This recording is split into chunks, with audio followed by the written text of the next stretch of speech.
Hello friends, chutney recipe தான் பார்க்க போகிறோம். உடனடி தக்காளி சட்னி எப்படி செய்யலாம்னு பார்க்கலாம்.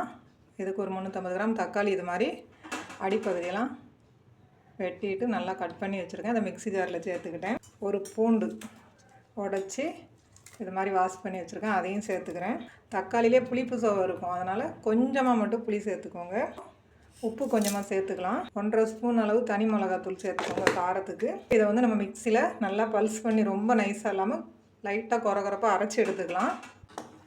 பாருங்கள், தண்ணி எதுவுமே சேர்க்கல. அந்த தக்காளியில் உள்ள தண்ணியிலையே நம்ம வந்து இந்த அளவுக்கு அரைச்சி எடுத்தாச்சு.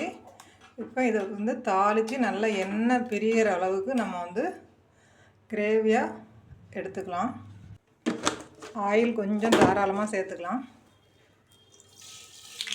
1 ஸ்பூன் கடுகு உளுத்தம்பருப்பு, 2 காஞ்ச மிளகா, 1 கொத்து கருவேப்பிலை. இப்போ அடுப்பை மீடியமில் வச்சுட்டு நம்ம அரைச்சி வச்சுருக்கிறத தொக்கை கலந்துக்கலாம். அடுப்பை மீடியமில் வச்சு ஒரு 10 நிமிஷம் நல்லா சுண்டி வர அளவுக்கு கிளறி விடலாம். அருமையான தக்காளி தொக்கு ரெடி ஆகிடும். பாருங்கள், தலை நம்ம உடனடி தக்காளி சட்னி சூப்பராக ரெடி ஆகிடுச்சு. ஆந்திரா ஸ்டைல் சட்னி செம்ம டேஸ்ட்டாக இருக்கும். இட்லி, சப்பாத்தி, தோசைக்கெலாம் சாதத்தோடு கூட நம்ம வந்து சாப்பிடலாம். இப்போ எதுவுமே அவசரமாக நம்ம செய்யணுன்னா இந்த மாதிரி தக்காளியை மிக்சியில் போட்டு அரைச்சிட்டு மிளகாத்தூள் இருந்தால் போதும்.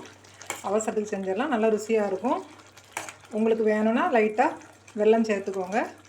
இனிப்பு சுவை வேண்டாம்னா இதே மாதிரி விட்டுருங்க. செம்ம டேஸ்ட்டாக இருக்கும். ஒரே ஒரு வாட்டி இது மாதிரி செஞ்சு பாருங்கள். உடனடி சட்னி சூப்பராக இருக்கும். இட்லி தோசைக்கு ஆந்திரா ஸ்டைல் உடனடி சட்னி சூப்பராக ரெடி ஆகிடுச்சு.